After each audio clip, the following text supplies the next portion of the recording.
দমদমে খুন কুখ্যাত দুষ্কৃতী। ভোর রাতে বেলঘরে এক্সপ্রেসওয়ের ধারে খলিশা কোটায় গ্যাংওয়ার, গুলিতে ঝাঁঝরা হয়ে যায় কুখ্যাত দুষ্কৃতী রাজা দত্ত। আবির দত্ত আমাদের প্রতিনিধি রয়েছেন আমাদের সঙ্গে টেলিফোন লাইনে। আবির, কি খবর রয়েছে? দেখো, এই যে রাজা দত্তের বিরুদ্ধে এর আগে একাধিক অভিযোগ উঠেছিল, খুন থেকে আরম্ভ করে তোলাবাজি সহ একাধিক অভিযোগ তার নামে বিগত বেশ কয়েক বছর ধরে ছিল। তৃণমূলের ছত্রছায়ার মধ্যে সে ছিল এমন বিষয়টাও কিন্তু বারবার করে উঠে আসে। এবং এই যে রাজা দত্ত গতকাল 19 নম্বর ওয়ার্ডে বেলঘড় এক্সপ্রেসওয়ের ধারে খলিশাকোটা অঞ্চলে সেখানে তাকে খুন করা হয়েছে এমনটাই জানা যাচ্ছে। এবং তার সাথে সাথে রাজা দত্ত যে দুজন সঙ্গীকে নিয়ে বাইকে করে বেলঘড় এক্সপ্রেসওয়ের পাশে খলিশাকোটা বলে একটি অঞ্চল আছে, তার পাশে একটি জায়গা, সেখানে কয়েকজনের সাথে তার গন্ডগোল হয় যেটা অনুমান করা হচ্ছে। এবং এরপর তার কাছেও আগ্নেয়াস্ত্র ছিল, সেই আগ্নেয়াস্ত্র থাকাকালীন সেই গন্ডগোলের পরে সেটা বচসা হাতাহাতি এবং সেখান থেকে তার আগ্নেয়াস্ত্র এক প্রকার ছিনিয়ে তাকে গুলি করা হয় এমনটাই মনে করছেন তদন্তকারীরা। ইতিমধ্যে আরজিকর হাসপাতালে তাকে নিয়ে যাওয়া হলে সকালবেলা তাকে রক্তাক্ত অবস্থায় পাওয়া যায়। নিয়ে যাওয়া হলে তাকে মৃত বলে ঘোষণা করা হয়েছে। ইতিমধ্যে 5 জনকে আটক করা হয়েছে এবং তাদেরকে জিজ্ঞাসাবাদের প্রক্রিয়া চলছে।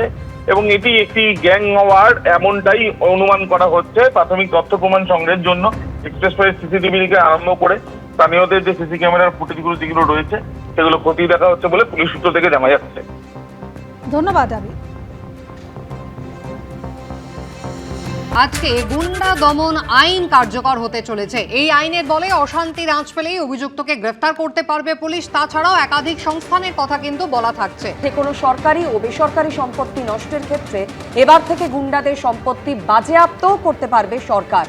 এই বিল অনুযায়ী সমাজ বিরোধী কার্যকলাপ বলতে বলা হয়েছে জনগণের মধ্যে আতঙ্ক, বিপদ, ভয় বা নিরাপত্তাহীনতা সৃষ্টি করা, জনশৃঙ্খলা বা জনশান্তি বিঘ্নিত করা, অধিকার, বৈধ ব্যবসা, পেশা বা জীবিকার স্বাভাবিক চর্চায় বাধার সৃষ্টি, স্থাবর বা অস্থাবর সম্পত্তি থেকে বেআইনিভাবে উচ্ছেদ করা এবং সরকারি বা ব্যক্তিগত সম্পত্তির উল্লেখযোগ্য ক্ষতি করাকে বলা হয়েছে।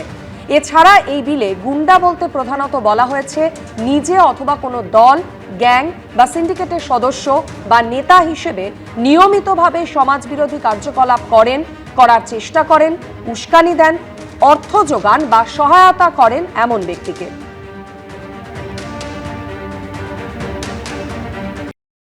গত বেশ কিছু বছর ধরে পশ্চিমবঙ্গের মানুষ এই যে দাদাগিরি গুন্ডামি দেখেছে না, সবাই তাতে ক্লান্ত, ক্ষুব্ধ। এদের হাত থেকে প্রথম মুক্তি চায়। আর বেশিরভাগ রাজনীতির সঙ্গে যুক্ত লোকগুলো এই গুন্ডামি করেছে। তাই আজকে আমাদেরকে নতুন করে আইন আনতে হয়েছে এবং কড়াকড়িভাবে এই আইনকে ইমপ্লিমেন্ট করা হবে। সেজন্য যারা এখনও হিরো ভাবছে নিজেকে, সাবধান হোক। আর যাদের বিরুদ্ধে এই ধরনের কমপ্লেন অলরেডি হয়ে গেছে তারা তো ছাড়া পাবে না। সাধারণ মানুষ যারা ভয় পাচ্ছেন, এখনও কথা বলছেন না, অনেক ডিপার্টমেন্টে এরকম লুকিয়ে আছে লোক, তারাও গুন্ডামি করছে, তারাও অপরাধী। সেজন্য সবার বিরুদ্ধে এফআইআর করুন, আইন তার ব্যবস্থা করবে। পশ্চিমবঙ্গের সামনে সবচেয়ে বড় চ্যালেঞ্জ ছিল নতুন সরকারের কাছে যে আইন শৃঙ্খলাকে প্রতিষ্ঠা করা, আইনের শাসন পশ্চিমবঙ্গে লাগু করা। যারা হত্যাকারী, ধর্ষণকারী, তাদের জায়গা হয় আকাশে আর না হলে জেলের মধ্যে বন্ধ বাতাসে। সেই বার্তা এই সরকার দিয়ে দিয়েছে। নিরপরাধ নিরীহ প্রান্তিক মানুষের উপরে অত্যাচার, মহিলাদের উপর আক্রমণ, এগুলো এই সরকার মেনে নেবে। এই গুন্ডা দমন আইন, যে আইন পাশ হয়েছে বিল থেকে, সেটা পাশ হওয়ার পর আইনে পরিণত হয়েছে এবং সেই আইনে পুলিশকে অধিকার দেয়া আছে কোথাও দাঙ্গা বা এই ধরনের ঘটনা ঘটানোর ক্ষেত্রে যদি পরিস্থিতি তৈরি হয়, সেক্ষেত্রে দাঙ্গাকারী যারা বা যারা দাঙ্গা পরিকল্পনা করছেন তাদেরকে পুলিশ আগে থেকেই গ্রেপ্তার করার সুযোগ পাবে। এর ফলে ভালো হবে, এর ফলে সুবিধা হবে, এর ফলে যারা দাঙ্গা করতে যাবেন তাদের আগেই তাদের যে শায়েস্তা করার ব্যবস্থা পুলিশ করবে। এখানে দাঙ্গা হাঙ্গামা আমরা করতে দেবো না। অপরাধী তাদের শাস্তি হোক, তা নিয়ে কোনো সমস্যা নেই।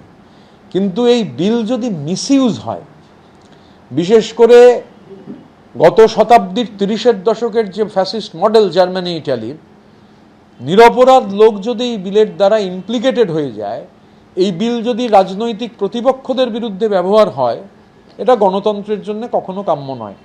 বিলের প্রধান যে কন্টেন্ট, সমস্যা নেই, কিন্তু এই যে সুইপিং পাওয়ার্স ইংরাজিতে যাকে বলে দিয়ে দেওয়া, সুইপিং পাওয়ার্স যদি চলে যায় এবং যদি আপনার ন্যূনতম বেসিক ফান্ডামেন্টাল রাইটগুলো আক্রান্ত হয়, আমি এখন একা বলছি না, কিন্তু এটা ঠিক আমাদের অলরেডি একটা চর্চা হয়েছে, বাকিরা মিলে সেই ফাইনালাইজ করব যে গুন্ডা দমন বিলের বিরুদ্ধে আমাদের 21শে জুলাইটা হয়ে গেলেই আমাদের জেলা কমিটিগুলো উইল হিট দ্য রোডস। বারুইপুরে গত 4 তারিখে আপনাদের মনে থাকবে সেই ভয়াবহ ঘটনা, যেখানে ক্লাস 6-এর নাবালিকাকে যৌন নির্যাতন এবং ধর্ষণের ঘটনা, তাছাড়াও গণপিটুনিতে একজনের মৃত্যুর ঘটনা। অশান্তিতে উস্কানি দেওয়ার অভিযোগে এবার গ্রেফতার করা হয়েছে সিপিএম নেতা লাহেক আলীকে, যাকে আজকে আদালতে তোলা হবে। কথা বলবো আমাদের প্রতিনিধি পার্থপ্রতিম ঘোষের সঙ্গে। পার্থ, লাহেক আলী, সুজন চক্রবর্তী সহ মোট 4 জন সিপিএম নেতার বিরুদ্ধে অভিযোগ দায়ের হয়েছিল, আমরা জানি। সেক্ষেত্রে কি অভিযোগ এই লাহেক আলীর বিরুদ্ধে? কোথা থেকে তাকে গ্রেফতার করলো পুলিশ? গতকাল রাত্রেবেলা বারুইপুর থেকে লাহেক আলীকে গ্রেফতার করেছে পুলিশ, এবং যে বিষয়ে পুলিশ জানাচ্ছে যে লাহেক আলীর বিরুদ্ধে যে অভিযোগ জমা পড়েছে এবং পাশাপাশি হচ্ছে যে মামলায় তাকে গ্রেফতার করা হচ্ছে সেটা হচ্ছে যে গত রবিবার দিনকে, অর্থাৎ যে পরিস্থিতি তৈরি হয়েছিল বারুইপুরে যে পরিস্থিতি হয় তার পরবর্তীকালে অগ্নিগর্ভ হয়ে ওঠে, রেল লাইনে অবরোধ হয়, এরপর থেকে শুরু করে পুলিশের উপর হামলার ঘটনা ঘটে। এই ঘটনায় তুমি দেখেছিলে যে মুখ্যমন্ত্রী শুভেন্দু অধিকারী তিনি একেবারে স্পষ্ট জানিয়েছিল যে এক হচ্ছে এই ঘটনাগুলো, তার পাশাপাশি একজনকে গণপিটুনি দিয়ে খুন পর্যন্ত করা হয়, হত্যা করা হয়। এর পিছনে কারা রয়েছে, উস্কানি কারা দিয়েছিল, তাদের বিরুদ্ধেও কিন্তু ব্যবস্থা নেওয়া হবে, সেই বার্তা একেবারে স্পষ্ট দিয়েছিলেন। মূলত লাহেক আলীর বিরুদ্ধে উস্কানি দেওয়ার অভিযোগ, এবং সেই অভিযোগের পরিপ্রেক্ষিতেই লাহেক আলীর বিরুদ্ধে মামলা, এবং সেই মামলাটি হচ্ছে যেমন অপরাধমূলক ষড়যন্ত্র থেকে শুরু করে হচ্ছে গণপিটুনি থেকে শুরু করে হচ্ছে যে একবারে বিভিন্ন সময় হচ্ছে বিভিন্ন সম্প্রদায়ের মধ্যে গন্ডগোল তৈরি করা থেকে শুরু করে হুমকি দেওয়া থেকে শুরু করে একাধিক ধারায় তার বিরুদ্ধে যেমন রয়েছে সরকারি কর্মীকে কাজে বাড়া থেকে শুরু করে বিভিন্ন বিষয়ে তার বিরুদ্ধে মামলা, যেটা হচ্ছে বিএনএস এর প্রায় 20টি ধারায় তার বিরুদ্ধে মামলা হয়েছে। এছাড়া তুমি জানো যে সরকারি সম্পত্তি নষ্টের ধারাতেও তার বিরুদ্ধে মামলা হয়েছে, পিডিপিপি অ্যাক্টে মামলা হয়েছে, 9MP অ্যাক্টে তার বিরুদ্ধে মামলা হয়েছে একদিকে, যেমন অন্যদিকে রেলওয়ে অ্যাক্টেরও 4টি ধারায় লাহেক আলীর বিরুদ্ধে মামলা হয়েছে।